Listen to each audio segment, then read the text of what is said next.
ఇప్పుడే ఇలా ఉంటే రానున్న ఏప్రిల్ మే నెలల్లో ఇక నిప్పుల వర్షమే. జాగ్రత్తలు తీసుకోకపోతే అంతే సంగతి. మండే ఎండలతో ప్రజలారా జర భద్రమంటుంది ఐఎంటీ. ఏపీ తెలంగాణలో భానుడు భగభగలు కురిపిస్తున్నాడు. మండే ఎండలతో దడ పుట్టిస్తున్నాడు. సూర్యారావు ఆన్ డ్యూటీ అంటూ బయటకొచ్చారు. మీ పని మటాషే అంటున్నారు.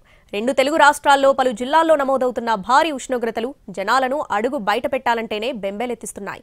ఇంట్లో ఉంటే ఉక్కపోత, బయటకొస్తే వడగాలులతో ఉక్కిరిబిక్కిరవుతున్నారు.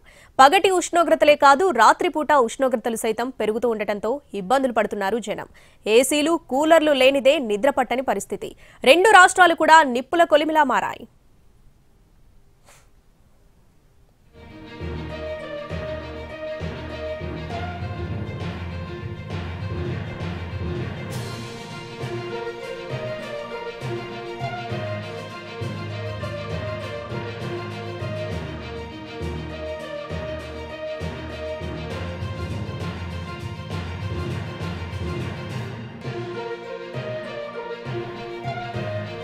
రోజురోజుకి ఎండల తీవ్రత పెరిగిపోతూ ఉండటంతో వృద్ధులు, చిన్నారులు అల్లాడిపోతున్నారు. సాధారణ ఉష్ణోగ్రత కంటే 4 నుంచి 5 డిగ్రీల ఉష్ణోగ్రతలు అధికంగా నమోదవుతున్నాయి.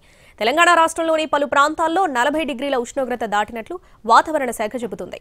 ఆదిలాబాద్ జిల్లాలో 41 డిగ్రీల గరిష్ట ఉష్ణోగ్రత నమోదైందని తెలిపింది.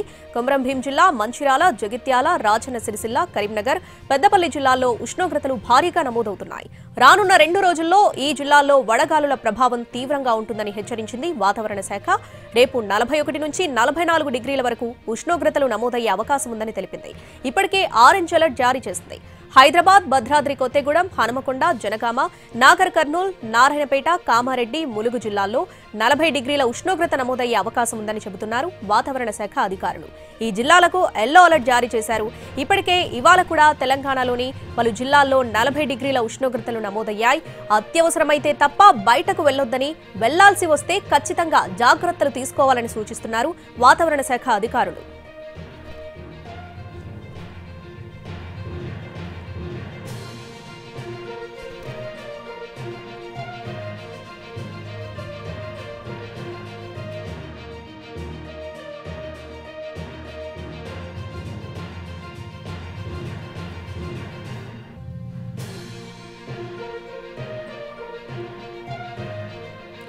ఇటు ఏపీలోనూ ఎండలు మండిపోతున్నాయి. రోజు రోజుకు ఎండ తీవ్రత పెరుగుతూ ఉండటంతో జనం ఇబ్బందులు పడుతున్నారు. ఉదయం 8 గంటలకే భానుడు తన ప్రభావాన్ని చూపిస్తున్నాడు. మధ్యాహ్నం 12 దాటితే బయటకు అడుగు పెట్టలేకపోతున్నారు. నిన్న రాష్ట్ర వ్యాప్తంగా 19 మండలాల్లో వడగాల్పులు వీచినట్లు చెబుతున్నారు వాతావరణ శాఖ అధికారులు. నిన్న నంద్యాల జిల్లాలో 41.8 డిగ్రీల ఉష్ణోగ్రతలు నమోదయ్యాయి. ఇవాళ కోస్తా ప్రాంతంలోని 45 మండలాల్లో వడగాల్పులు వీచే అవకాశం ఉన్నట్లు ఇప్పటికే వాతావరణ శాఖ ప్రకటించగా, పలు జిల్లాల్లో వడగాల్పుల ప్రభావం అధికంగా ఉంది. రేపు కూడా ఇలాంటి పరిస్థితే ఉంటుందని చెబుతున్నారు వాతావరణ శాఖ అధికారులు. పలు జిల్లాల్లో వడగాల్పుల ప్రభావం అధికంగా ఉండే అవకాశం ఉందని చెబుతున్నారు. శ్రీకాకుళం జిల్లా పరిధిలోని 11 మండలాలు, విజయనగరం జిల్లా పరిధిలోని 16 మండలాలతో పాటు పార్వతీపురం, మన్యం, అల్లూరి సీతారామరాజు జిల్లా, కాకినాడ జిల్లాల్లో తీవ్ర వడగాల్పులు వీస్తాయని చెబుతున్నారు వాతావరణ శాఖ అధికారులు. ప్రజలు అప్రమత్తంగా ఉండాలని సూచిస్తున్నారు. వృద్ధులు, చిన్నారుల పట్ల అప్రమత్తంగా ఉండాలని చెబుతున్నారు వాతావరణ శాఖ అధికారులు. ఇక మరోవైపు ఇప్పుడే ఇలా ఉంటే రానున్న ఏప్రిల్, మే నెలల్లో ఎండలు ఎలా ఉంటాయోనని ఊహిస్తేనే దడ పుడుతుందంటున్నారు ప్రజలు. ఏప్రిల్, మే నెలల్లో కూడా ఇంతకంటే ఎక్కువగానే ఉష్ణోగ్రతలు నమోదయ్యే అవకాశం ఉన్నట్లు చెబుతున్నారు వాతావరణ శాఖ అధికారులు.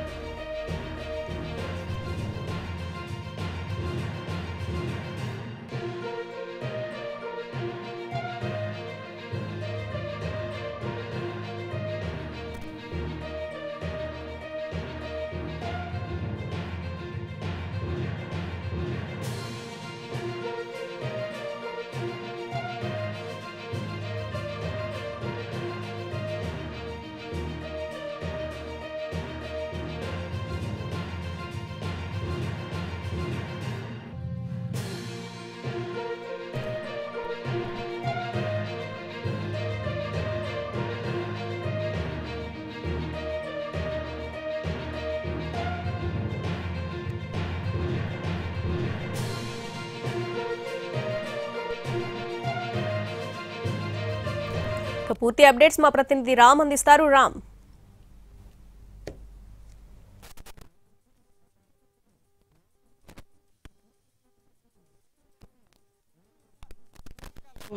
అంటే కనుక వేడి దారుణంగా ఉంటుంది, భానుడి ప్రతాపం కూడా చాలా ఎక్కువగా ఉంటుంది.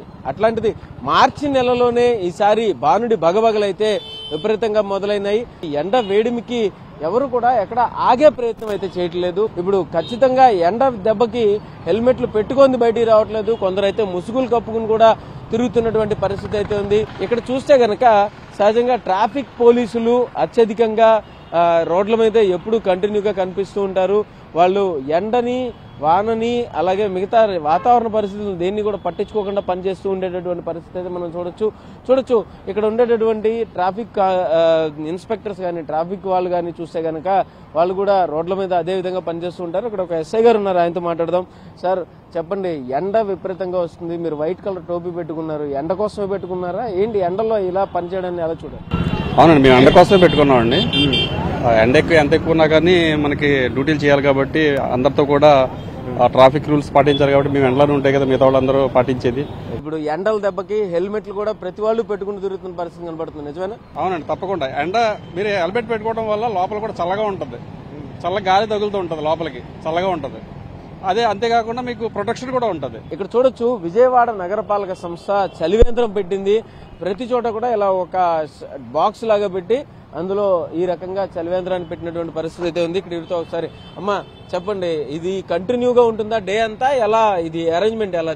పొద్దున్న 9 దగ్గర నుంచి సాయంకాలం 5 దాకా ఉంటదండి. ఎండకి జనాలు వచ్చి ఈ వేడికి ఈ చల్లని నీళ్లు తాగి వాళ్ళు కొంచెం మనశ్శాంతిగా వెళ్తారు. ఈ సాయంకాలం 5 దాకా ఉంటది. ఎన్నిసార్లు ఇస్తారు, ఎన్నిసార్లు మారుస్తారు? 5 క్యాన్లు వేస్తారండి. ఉదయం 5, సాయంకాలం 5, మొత్తం 10 క్యాన్లు వేస్తారు రోజుకి. ఒకవేళ నీళ్లు అయిపోతే గనక ఇంకొక 5 క్యాన్లు ఎక్స్ట్రా వేస్తారు. మొత్తం రాష్ట్రంలో ఉన్నటువంటి 26 జిల్లాల్లో దాదాపు 13 నుంచి 15 జిల్లాల్లో పూర్తిగా మధ్యాహ్నం 3 అయ్యేటప్పటికల్లా కూడా 40 డిగ్రీలు కూడా దాటి ఉష్ణోగ్రతలు నమోదవుతున్నటువంటి పరిస్థితి అయితే ఉంది. ఏదైనా మొత్తానికి అయితే మాత్రం భానుడి భగభగలను తట్టుకుంటూ జాగ్రత్తగా అన్ని జాగ్రత్తలు తీసుకుని బయట తిరగాలని, అవసరమైతేనే బయటికి రావాలని కూడా అధికారులు సూచనలు ఇస్తున్నటువంటి పరిస్థితి అయితే ఉంది.